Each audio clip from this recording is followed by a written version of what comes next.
Let's go to the day 12 of the Leetcode August challenge. The question is Pascal's triangle 2. Let's go to the question together. Given a non-negative index k, where k is less than 33, return the kth index row of the Pascal's triangle. Note that the row index starts from 0. So 1, 1 and 1 again, 1, 2, 1, sum of the upper two, and then 1, 3, 3, 1, and 1, 4, 6, 4, 1. In a Pascal's triangle, each number is the sum of the two numbers exactly above it. So this is the biggest hint that will help us solve the problem. If you are given input as 3, then you need to give the output as the third row that will be generated provided first one is 1. Can you optimize your algorithm to use only order of k extra space? Yes, we can. So let's assume that this one was given to us. As soon as you're asked to generate the new row, the starting and the ending edge of the Pascal's triangle is always filled with 1. Just make sure that this is the crux of the solution. So 1 comes here, 1 comes here. Now you want to generate this row. So you'll fill in 1 here and 1 here. This is done.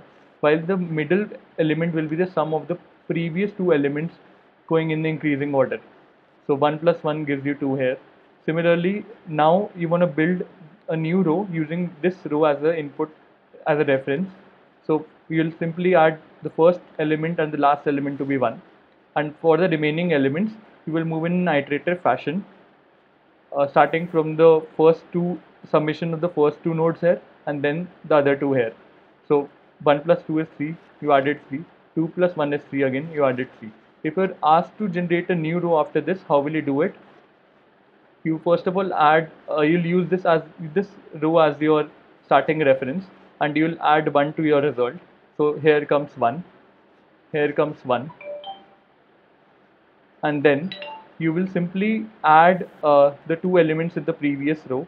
So you'll add 1 and 3, so you'll get 4, and then 3 and 6 3, and you'll get 6, and you'll add 3 and 1, you'll get 4, and since 1 being the last element now, you'll simply add 1 here. Another point to note here is the size of the list increases gradually by 1. For example, the size here is 1, and for the first row it becomes 2, for the third row it becomes 3, for the fourth row it becomes 4, and for the fifth row it becomes 5. So you'll see a gradual increase in the size of the array, size of the row, as you move ahead in the Pascal's triangle. The other aspect that we want to consider is you're only using just one of the previous rows for deriving the result. The rest of the result doesn't hold of any value. What it means is, for building this result, you only need this. You only need this row. Hence, you can totally forget about the previous row that you have built. So for building every new row, you need just the previous one, just the one you built before. So we will be using the same logic, and now let's code it up.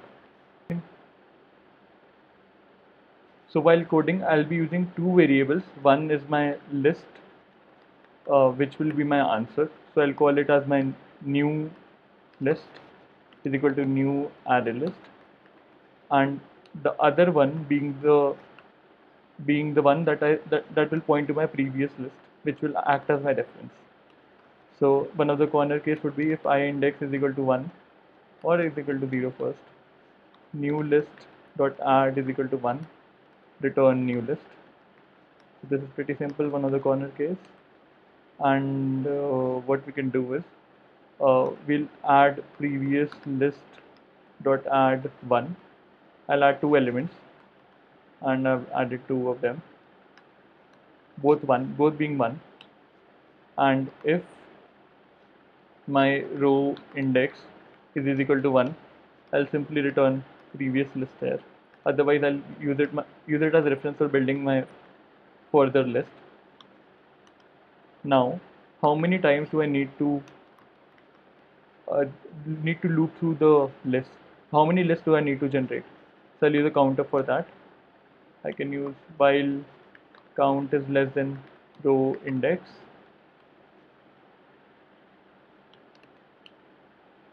and how many elements will be there in my subsequent list will depend on the size of my previous list.